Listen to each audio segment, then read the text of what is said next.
Ya, ahora sí. ¿Doctora? Sí, ahora sí. Ujú, sí.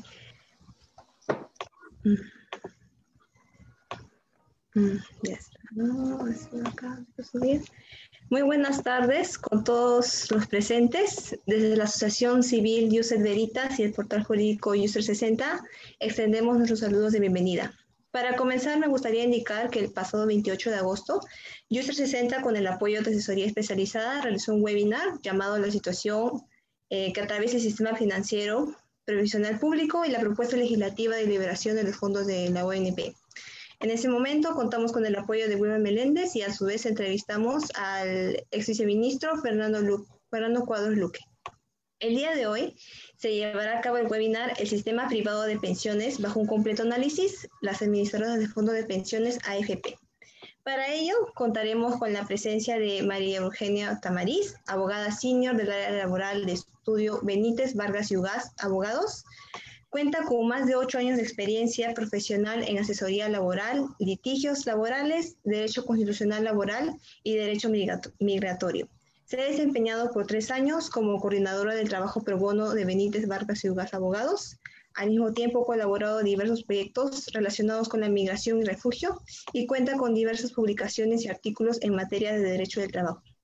Durante la ponencia, pueden realizar cualquier consulta en la sección de preguntas y respuestas de la plataforma Zoom, así también en la sección de comentarios desde Facebook. Estas serán respondidas luego de la presentación de la ponente. Para comenzar, daré pase a la doctora Tamariz. Muchas gracias. Muchas gracias, Aira. Muchas gracias también a Joseph Veritas y al portal Just 360 por la gentil invitación a este webinar. Realmente agradezco que haya sido, bueno, me hayan convocado para poder conversar sobre este tema, porque, bueno, es un tema que está está presente ahora en la coyuntura actual, ¿no?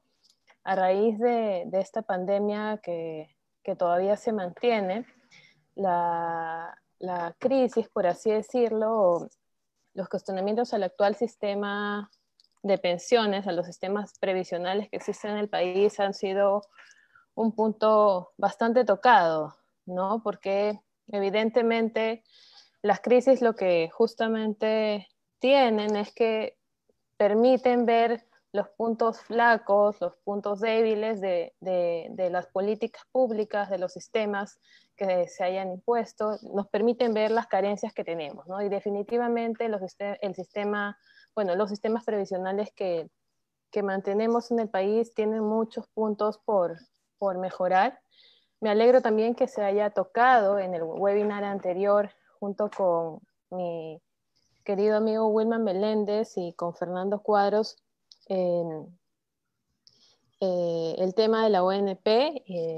Y bueno, ahora comentaremos un poco de qué se trata el sistema previsional privado y bueno, también algunos puntos que se han cuestionado y que han salido a la luz a raíz de esta pandemia por el COVID-19, ¿no? Lo que quiero empezar diciendo es que la seguridad social como tal, eh, más allá de ser un derecho que esté regulado en leyes, es un derecho humano, ¿no? Es un derecho que está reconocido en la Declaración Universal de los Derechos Humanos y toda persona, en realidad, como miembro de la sociedad, tiene derecho a la seguridad social, ¿no? En esa línea, la idea de los sistemas previsionales es que todos podamos acceder en realidad a algún tipo de, de previsión, algún tipo de resguardo para que cuando tengamos que dejar de trabajar, cuando sea el tiempo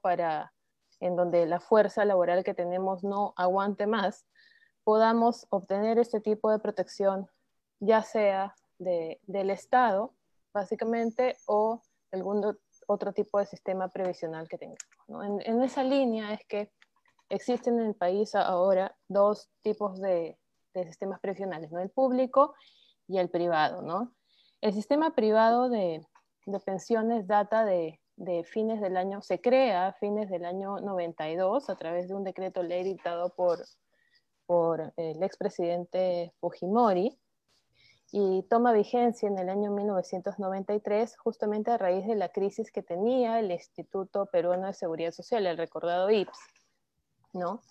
El Sistema Nacional de Pensiones bueno, los sistemas previsionales datan del 36 probablemente en el país, pero el Sistema Nacional, instaurado por Juan Velasco Alvarado, también mediante decreto ley, data del año 73, ¿no?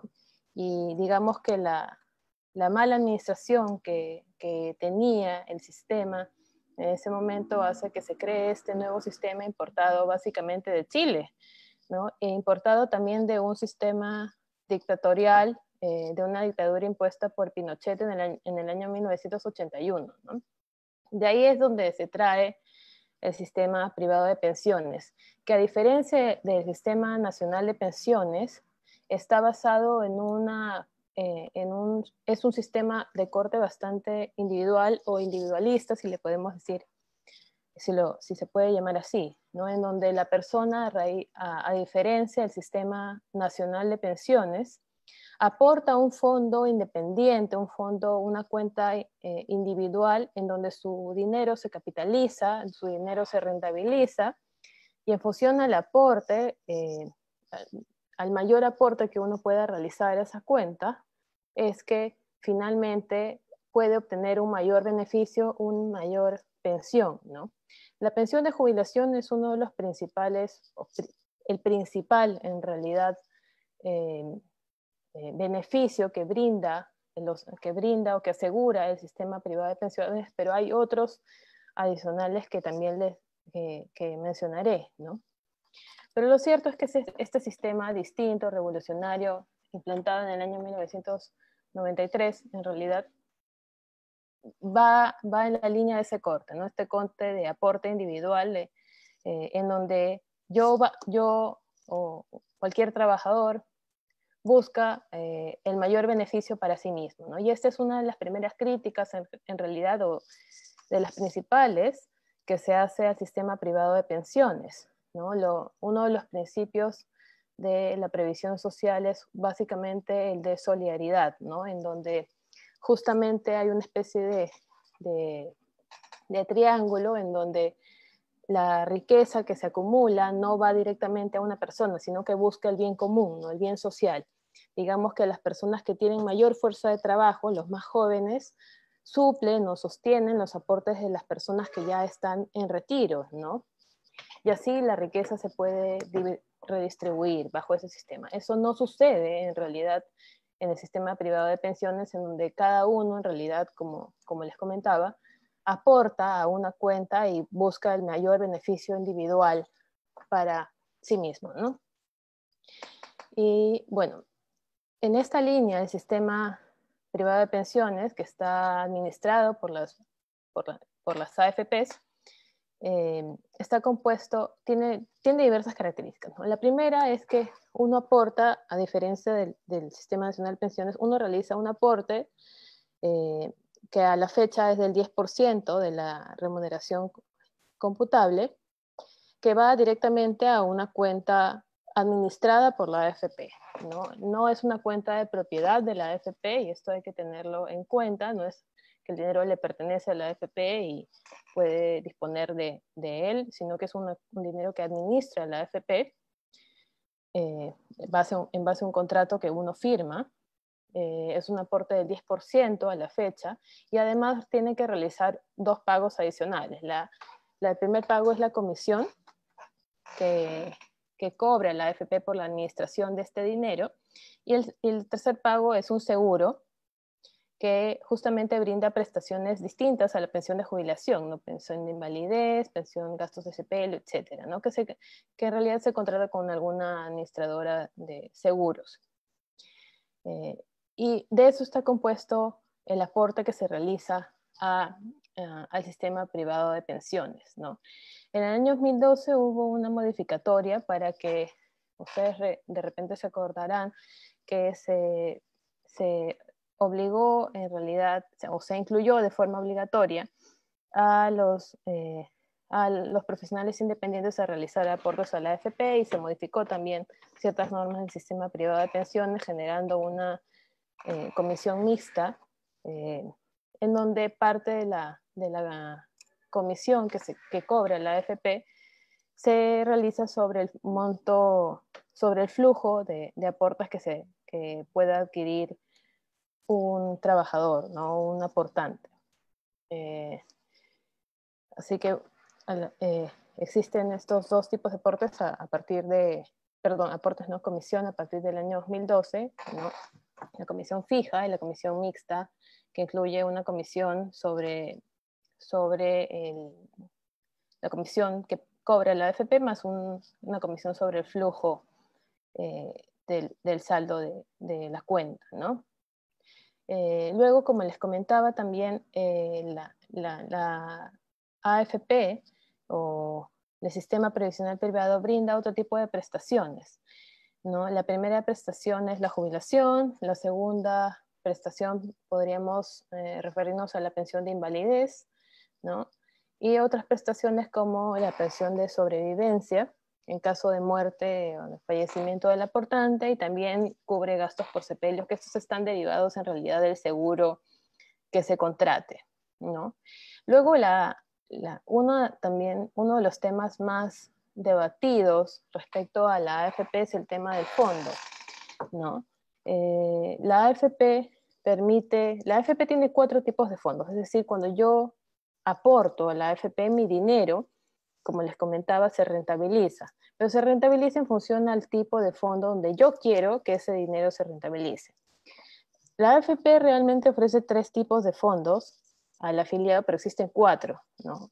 Y este primer fondo en realidad es un fondo cero, por norma legal existe el fondo cero, en donde el aporte no tiene ningún tipo de crecimiento, es decir, no tiene ningún tipo de inversión, y es un fondo básicamente de conservación al que pasan los aportes en realidad, o la cuenta de capitalización del afiliado a partir de los 65 años de edad. Es decir, es un fondo en donde yo conservo básicamente mi dinero, ¿no? No es un fondo en el que yo pueda, si ingreso a una AFP y estoy en una edad menor de 65 años, no es un fondo en el que yo pueda participar, sino es un fondo solamente para las personas que ya han adquirido básicamente el derecho a la pensión por jubilación.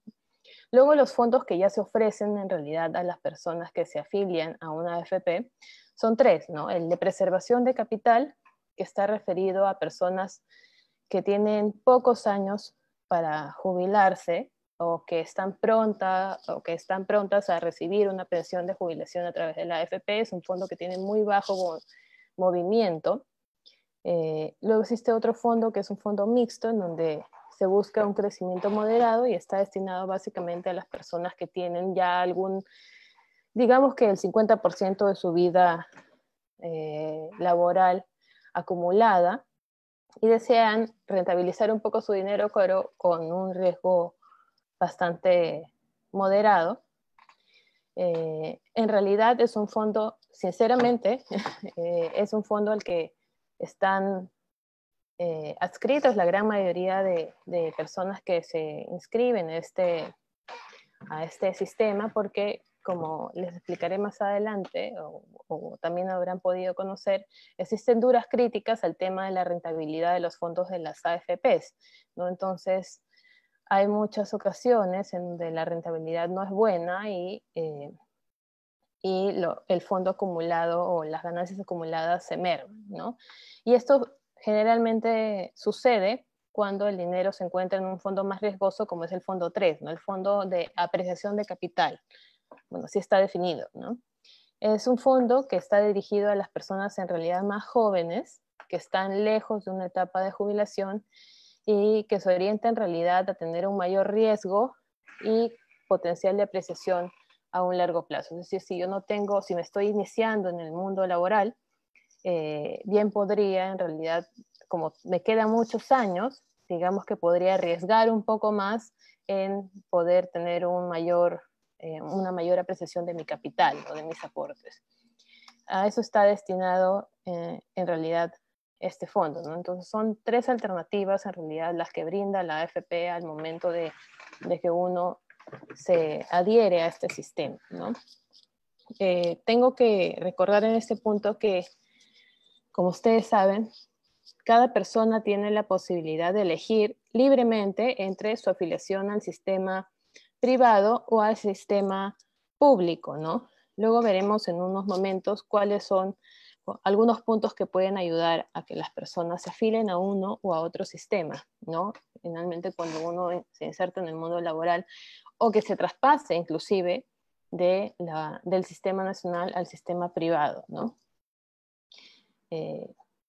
Bueno, otra de las características que tiene el sistema privado de pensiones a través de las AFPs es que brinda diversas modalidades de retiro de los fondos. La edad de jubilación bajo el sistema privado de pensiones es de 65 años. Sin embargo, también explicaré también en breves momentos que hay posibilidad de que las personas opten por una jubilación anticipada, ¿no? Que es uno de los plus que tiene en realidad el sistema privado de pensiones. Pero dentro de las reglas generales, cuando alguien alcanza la edad de jubilación, existen 5 alternativas que ofrecen las AFPs para que uno pueda disfrutar del dinero que ha acumulado a través de los años, ¿no? Una de las más conocidas es el retiro programado, ¿no? Una persona conserva la propiedad de su fondo y la pensión que obtiene se reduce del saldo de la cuenta que acumuló durante diversos años, ¿no? Durante sus años de aportación. En este caso, la AFP sigue generando rentabilidad sobre el fondo del trabajador y la pensión se va recalculando cada año, ¿no? Pero el saldo de esta pensión, es decir, si yo falleciera, por ejemplo, y antes del agotamiento de mis fondos, este saldo es totalmente heredable, ¿no? Esa es la primera alternativa que existe. Luego existe la renta vitalicia, ¿no? Que es también una alternativa de las más conocidas, ¿no? Es el cálculo que realiza la AFP para que un afiliado reciba una pensión durante todo el tiempo hasta su fallecimiento, ¿no? En este caso, la propiedad de los aportes se transfiere a la AFP y lo que ellos hacen es un cálculo y tomando la expectativa de vida, y la AFP paga mensualmente un monto de pensión a los afiliados hasta el término, no hasta el término del fondo, sino hasta el término de su vida, en realidad, ¿no? A diferencia del retiro programado, en donde el saldo se agota de la cuenta de capitalización que tenga el afiliado, ¿no? Esa es la gran diferencia entre una u otra. Luego hay una modalidad combinada en donde existe una renta temporal de retiro programado y una renta vitalicia diferida. Es decir, por un tiempo se brinda una renta con cargo al fondo de capitalización y luego se calcula la siguiente etapa a través de una renta vitalicia diferida. Luego existe otra posibilidad que es la renta mixta, en donde se perciben 2 pagos de pensión, ¿no? Tanto renta retiro programado como una renta vitalicia que se paga por una compañía de seguros en una moneda distinta, ¿no? En dólares en todo caso. Y luego también hay una posibilidad de renta combinada en donde en realidad se combinan ambas alternativas, ¿no? Si uno elige alguna modalidad como de renta vitalicia, renta mixta o renta combinada, no es posible dar marcha atrás y cambiar a un retiro programado, ¿no? Porque en este caso la pensión ya está calculada ad infinitum es decir, hasta el término de la vida de un afiliado, ¿no? Eso es básicamente lo que respecta a los tipos de retiros que se pueden realizar con una AFP, ¿no? Luego existen otros tipos de retiros de la AFP. Como ustedes saben, o las personas que han estado en el webinar anterior sobre el Sistema Nacional de Pensiones, la edad para que uno pueda alcanzar una pensión bajo el Sistema Nacional de Pensiones obligatoriamente es necesario 20 años de aportes, ¿no? Y este es un punto que justamente está está en debate porque se está tratando de, el gobierno central está tratando la reforma del Sistema Nacional de Pensiones, buscando que las personas que no hayan llegado a ese tipo o a ese tope de aportes puedan recibir algún tipo de pensión proporcional, ¿no? Porque lo que existe a la fecha es que aquellos que tengan menos de 20 años de aportes, como por ejemplo es el caso de mi madre, no pueden acceder a una pensión, ¿no? A diferencia de ello, en el sistema privado de pensiones, si bien existe una edad legal para poder jubilarse, que es de 65 años, existe la posibilidad también de realizar retiros anticipados a través de dos alternativas. La primera es la jubilación anticipada ordinaria y la segunda es el régimen especial de jubilación anticipada, o bien conocido como REJA, ¿no? En el caso de la jubilación anticipada ordinaria, el trabajador, el aportante, puede acceder a ella antes de cumplir la edad legal de jubilación, que es de 65 años, pero siempre y cuando se cumplan algunos requisitos, ¿no? En el caso de las mujeres deben tener por lo menos 50 años, y en el caso de los hombres 55 años, y además se realiza un cálculo sobre la cuenta de capitalización para determinar si el afiliado tiene acceso a una pensión igual o superior al 40% del promedio de las remuneraciones percibidas y rentas declaradas en los últimos 12 meses, ¿no? Si se cumple este requisito, se puede acceder a este régimen especial de jubilación anticipada ordinaria, ¿no? Además, la persona tiene que haber realizado aportes mínimos de 72 meses respecto de las remuneraciones percibidas en los últimos 10 años también, ¿no? Entonces, esos son 3 requisitos que se necesitan para poder acceder a esta jubilación anticipada ordinaria, ¿no?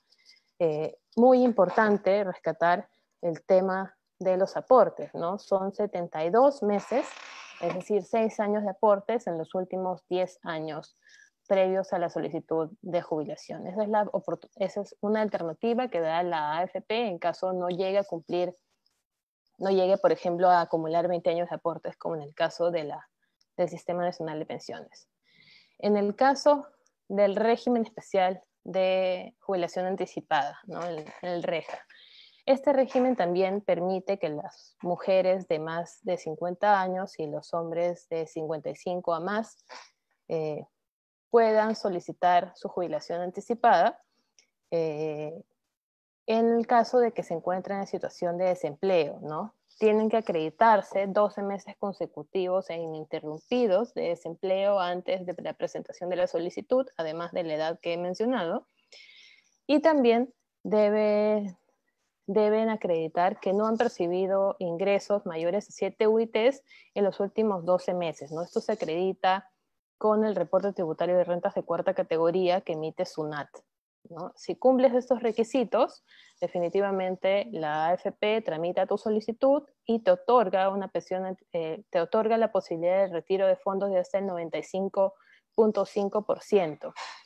En este caso, yo les puedo dar la experiencia, les puedo hablar desde la experiencia del caso que conozco, que es el caso de mi padre, por ejemplo, que realizó este tipo de retiro, en el caso del REJA, y la ventaja que permite este régimen es que si se has entrado en una situación de desempleo y no tienes ingresos fijos y has cumplido más de 55 años si eres varón o 50 si eres mujer, te da la posibilidad de retirar tus aportes y que los puedas invertir en algún tipo, no al 100%, sino al 95.5%, y que puedas realizar el retiro de estos aportes e invertirlos en lo que tú consideres necesario, ¿no? En un negocio, en un inmueble, en una empresa, lo que fuera, ¿no? Lo que hay que tener en cuenta al momento de aplicar alguno de estos dos regímenes de jubilación anticipada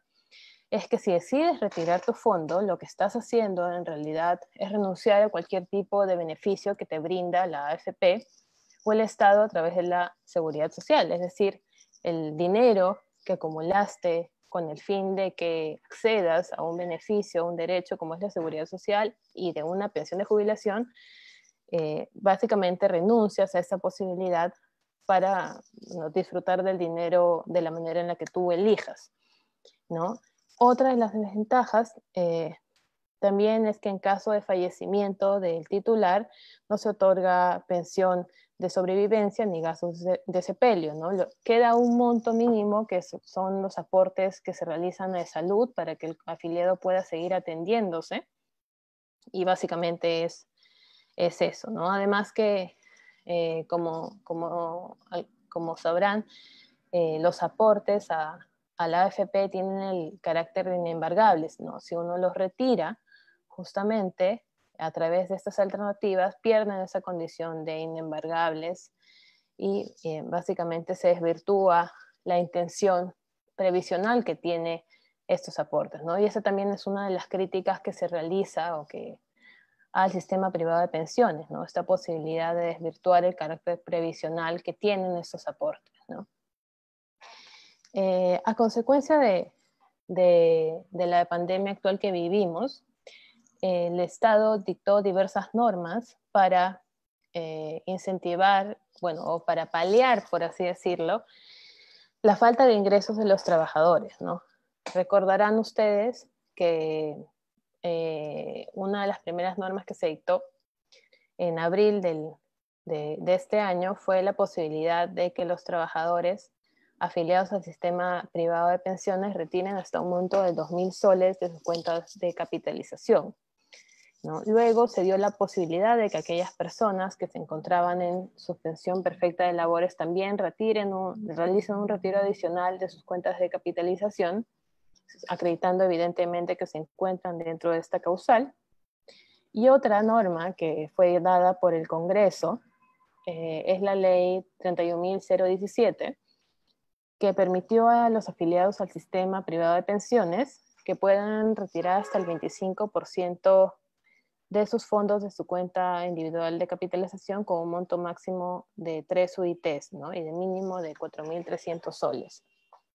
Esta norma tuvo bastante respaldo social, bastante respaldo de la ciudadanía, porque existe, y lo sabemos, existe un descontento generalizado respecto de los sistemas previsionales y concretamente del manejo de los fondos de la AFP, ¿no? Porque la rentabilidad de las administradoras de pensiones o de los fondos no ha sido totalmente favorable en los administrados, ¿no? Y menos en un contexto de pandemia, ¿no? Hay muchas personas, inclusive personas de hasta la farándula, por así decirlo, que se han quejado del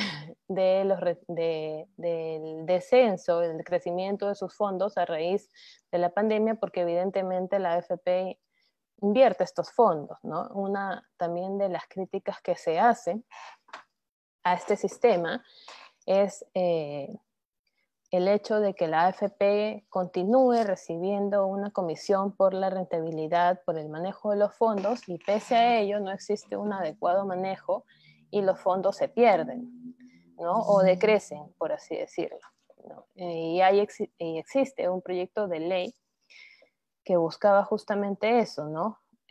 Buscaba asociar el pago de la comisión a una rentabilidad favorable de parte de las AFPs, ¿no?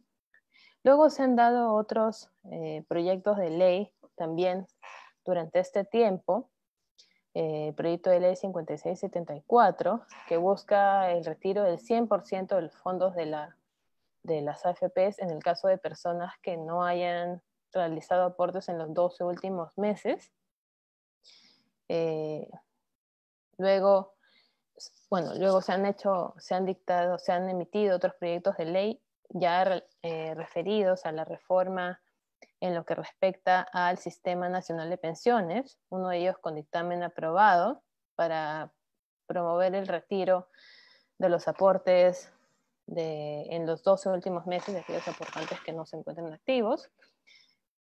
Y bueno, realmente el tema de la reforma del sistema de pensiones, bueno, también tuvo el proyecto de ley propulsado por el gobierno central, que fue archivado por el Congreso en abril de este año, en donde se proponía una reforma, ¿no? Sabemos a la fecha existe, que existe un nuevo proyecto de ley de reforma del sistema de pensiones que ha sido aprobado por el Consejo de Ministros y que, bueno, se va a plantear al Congreso, justamente para crear una comisión de reforma del sistema, de los sistemas pensionarios en el país, que evidentemente necesitan una mirada. Y al igual que, pero que quiero comentarles que esta situación no es una situación que acontezca únicamente en el Perú, ¿no? En el caso de la AFP, como saben, como les mencioné al inicio, la AFP, o el sistema privado de pensiones, conforme está regulado en nuestro país, es un sistema importado de Chile, ¿no? Y justamente en Chile también es donde se han realizado sendas críticas al sistema privado de pensiones, ¿no?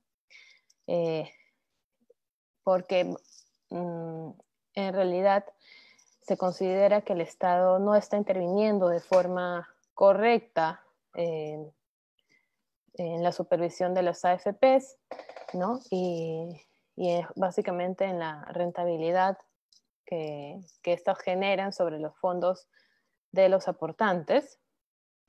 Y bueno, el tema del cobro de las comisiones es un tema bastante cuestionado, cuando se cobran comisiones aun cuando no existe una rentabilidad adecuada de parte de las administradoras de pensiones. Y este tema en realidad ha sido también revisado recientemente por la Organización Internacional del Trabajo, ¿no? Yo los invito a que puedan revisar el informe de la OIT sobre el futuro de las pensiones en el Perú, donde se da cuenta de justamente cómo a raíz de la crisis actual, ¿no? En donde no hay crecimiento económico, donde no hay ingresos y donde no hay además ningún tipo de beneficio de previsión social que soporte estos periodos de inactividad, como ha sucedido ahora a raíz de esta pandemia, a raíz del COVID, donde no existe todo eso. Ahí es donde recién uno puede caer en cuenta en que los sistemas, bueno, más en cuenta en que los sistemas actuales que tenemos no soportan en realidad este tipo de situaciones, ¿no? Justamente la OIT en este informe comenta respecto a que en tiempos normales de crecimiento económico, los adultos mayores, las personas que están en etapa de jubilación, son invisibles, no nadie los nota, pero en crisis como las que tenemos ahora es donde uno vuelve a mirar a ellos, ¿no? Y lo cierto es que lamentablemente no existe ninguna, más allá de la jubilación, más allá de la pensión de jubilación, no existe ningún beneficio, ¿no? Ningún beneficio que pueda soportar los gastos o los ingresos que requiera una persona mayor cuando no se encuentra laborando, o inclusive una persona cuando no se encuentra laborando, ¿no? Aquí, a diferencia de otros países en donde los sistemas previsionales son fabulosos, como Dinamarca, por ejemplo, nuestro sistema solo se basa en los aportes que puedan realizar los afiliados, ¿no? Y en el caso de la ONP, no, inclusive si no tienes un mínimo de aportes, el dinero que acumulaste a lo largo de los años no te permite acceder a una pensión, ¿no? Y es ahí donde uno de los puntos que me pidieron revisar, ya para ir cerrando este tema, era cuáles son las recomendaciones para optar por un sistema u otro, ¿no? Cuáles son las recomendaciones que me harían decidir por afiliarme al sistema privado de pensiones. Yo recuerdo hace muchos años cuando yo también tuve que afiliarme a un sistema previsional, que una amiga mía me decía que en el caso de si es que mi intención, si yo no tengo un ingreso fijo y no sé que lo voy a tener durante muchos años, tendría que afiliarme y además si mis ingresos digamos que son altos, me afiliaría a la AFP porque me da la posibilidad de obtener una pensión en función a mis ingresos, ¿no? Y si mis ingresos son bajos, por ejemplo, y sé que voy a poder alcanzar un tiempo mínimo de aportación, me afiliaría al Sistema Nacional de Pensiones, ¿no? Porque me permite por lo menos acceder a una pensión mínima, aun cuando mis aportes sean en base a la remuneración mínima vital, ¿no? Mi recomendación en realidad es, no se anima, yo no me animo a recomendar un sistema u otro de primer plano. Definitivamente los dos sistemas tienen beneficios, los dos sistemas tienen pros y contras. En el caso de la ONP tiene esta posibilidad de acceder a una pensión de jubilación aun cuando yo tenga una remuneración mínima vital, pero la AFP y el sistema privado también tiene muchas taras, ¿no? Que son justamente este tema de la rentabilidad, este tema, el tema de que, digamos que si yo tengo menos aportes, mi pensión va a ser muy baja, o en realidad que tenga obligadamente que optar por algún régimen de jubilación anticipada para poder retirar mi dinero.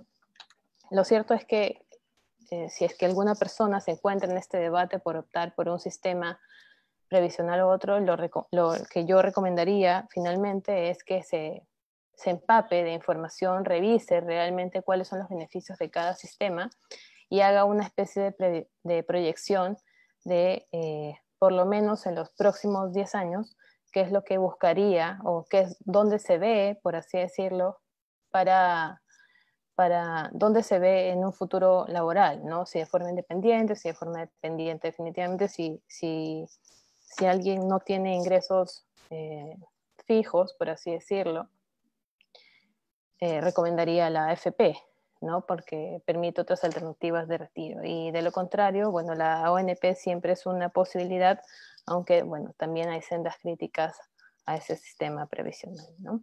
Les agradezco a todos su tiempo y, bueno, quedo atenta a cualquier pregunta. Buenas, doctora. Sí, dos preguntas. Una, por ejemplo, es, yo recién, bueno, así la persona dice, recién voy a empezar en el mundo laboral y tengo una consulta. Si es en el caso de tener dos trabajos, ¿debo aportar desde los dos? Y otra ¿es posible que uno pueda aportar a su pensión sin trabajar parecido a una cuenta de ahorros? A ver, la primera pregunta, en realidad depende del sistema que elijas, ¿no? La ONP permite aportes del 13% sobre la remuneración y en el caso de la AFP puedes realizar aportes inclusive de los dos empleadores, ¿no? Son dos regímenes distintos. En el caso de la AFP sí sería posible.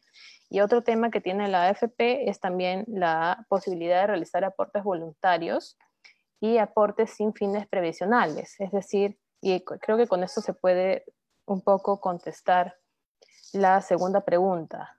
En el caso del sistema previsional de las AFPs, hay aportes que no están destinados a cubrir la cuenta de capitalización. Entonces, estos aportes es decir, se acumulan en una cuenta distinta, similar a una cuenta bancaria, ¿no? Generan rentabilidad también, pero están destinados a simplemente cubrir las necesidades que desee el afiliado, ¿no? Tenemos una pregunta del Facebook. Nos señala Adriana Mulder. En caso de aporte del EFP, ¿podría caber la posibilidad de que me quede sin pensión a futuro? ¿Me podrías repetir la pregunta, por favor? Sí. Adriana Mulder pregunta, en caso de aporte a la AFP, ¿podría caber la posibilidad de que me quede sin pensión a futuro? Y otra es de Mary Armas, señala, ayer en el Congreso dijeron que promulgarían una ley para el retiro del 100% de la AFP. ¿Sería viable si esto fuera así? ¿Podría perder mi seguro de salud? La primera pregunta es una pregunta que realizan muchas veces, inclusive yo también me la he formulado cuando empecé tuve que optar por un sistema previsional, ¿no? El tema, ¿qué pasa si no tengo 20 años de aportes en la AFP, como en el caso de la ONP? ¿Puedo perder mi derecho a la pensión? En el caso de la AFP o del sistema privado de pensiones, lo que se pide para poder jubilarse es tener 65 años. En el caso de los aportes, si uno no tiene, digamos, 20 años de aportes en la AFP, se puede realizar, igual puedes acceder a algún tipo de pensión, ¿no? O puedes solicitar la jubilación anticipada, ¿no? Como en las alternativas que les he mencionado, ¿no? En el REJA, si hubieras quedado en situación de desempleo y puedes acreditar esta situación de desempleo en los últimos 12 meses y además no haber generado ingresos, es decir, que sí podrías optar por tener derecho a tu pensión y a tus fondos en realidad, o por el régimen de jubilación anticipada ordinaria en el caso de que realicen un cálculo y puedas, el cálculo que les he mencionado sobre el 40% digamos que puedas alcanzar el 40% de la pensión y tengas por lo menos 6 años de aportes en los últimos 10 años, ¿no? Con esas características puedes acceder al régimen ordinario de jubilación. Si no, tendrías que optar por el REJA, donde tienes que acreditar que no cuentas, que te encuentras en situación de desempleo y que no tienes ingresos por más de 7 UITs en los últimos 12 meses. Y la otra pregunta respecto al retiro del 100% de la AFP y sobre la posibilidad de perder el seguro. No sé exactamente a cuál de los dos seguros se está refiriendo esta persona. En efecto, hay diversos proyectos de ley en donde se busca el retiro del 100% de los fondos previsionales, ¿no? También, inclusive el 100% de los fondos previsionales públicos, ¿no? En aquellos casos en donde no exista trabajo en los últimos o aportaciones en los últimos 12 meses. Hay iniciativas también, hay una demanda inclusive de constitucionalidad que ya se ha planteado en el caso del retiro de los fondos del Sistema Nacional de Pensiones, porque básicamente en el caso del Sistema Nacional de Pensiones, no del privado, el Congreso lo que estaría haciendo es disponer del gasto público, ¿no? Como saben, en el Sistema Nacional de Pensiones, las pensiones están administradas por Salud y el Congreso no tiene iniciativa legislativa sobre ese tema, ¿no? En el caso del sistema privado de pensiones, sí existe la posibilidad de reformular este sistema, y en el caso de retiro del 100%, claro, si se retira el 100%, bueno, no es posible a la fecha, ¿no? Pero si existiría un retiro del 100%, evidentemente aquí no cabría, no quedaría ningún fondo para cubrir el seguro de salud, ¿no? Si a eso se refiere la persona que nos ha consultado el tema. En el caso de la rejubilación anticipada que les he mencionado, justamente el fondo que no se retira busca cubrir el seguro de salud, ¿no? Con el retiro del 100%, esa posibilidad quedaría anulada. Así que yo creo que esta alternativa no es una alternativa viable y es una alternativa bastante riesgosa, más allá de la popularidad o no que pueda tener una iniciativa legislativa en esta materia. Sí, tenemos dos preguntas más de la plataforma Zoom. Están relacionadas en sí, pero igual las voy a decir. Miguel Espíritu pregunta, me encuentro en la ONP y quisiera pasar a la FP. ¿Existe algún bono de reconocimiento? Me encuentro aportando ya 2 años. Y otra pregunta es de Miriam Cervantes. Señala, ¿se puede hacer el cambio de ONP a FP o viceversa? ¿Cuáles serían las pérdidas por cada uno de esos procesos? Creo que los dos son bastante parecidas. Es posible migrar del Sistema Nacional de Pensiones al sistema privado de pensiones. Sin embargo, los bonos de reconocimiento se han dado, a la fecha creo que no existe ninguno, No recuerdo exactamente ahorita cuál es el último que se haya dado. O sea, digamos, no se puede en este momento acceder a un bono, sino se han dado diversos bonos, creo que 4, en diversos años.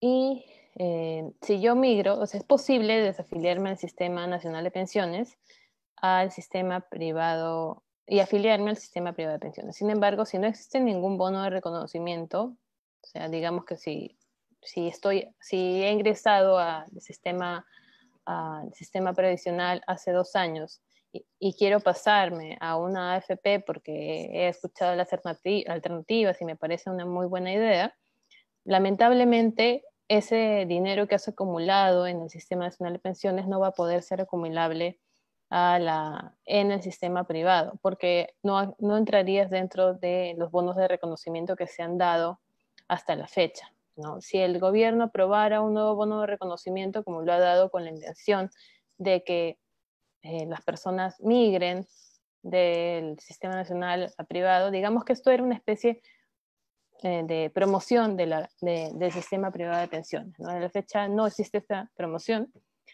Si se diera alguna, definitivamente podrías acceder a este beneficio y acumular tus aportes, pero si no estás dentro de las características de los bonos que haya dado el gobierno, no vas a poder en realidad acumular tus aportes, ¿no? Eh, creo que con eso se responden las dos preguntas. Sí, esas serían todas las preguntas. Muchas gracias por su ponencia, doctora María Eugenia Tamariz, y también agradecer al estudio Benítez Vargas Ugaz. Y muchas gracias a todos los asistentes. Esperemos que les haya servido mucho esta presentación sobre este tema muy importante de la coyuntura actual. Nuevamente, muchas gracias, doctora, y eso sería Muchas todo. gracias también, Zaira, gracias a IUS 360 y espero que estos eventos sigan realizándose para difusión de temas tan importantes como estos. Muchas gracias, buenas tardes. Gracias, buenas tardes.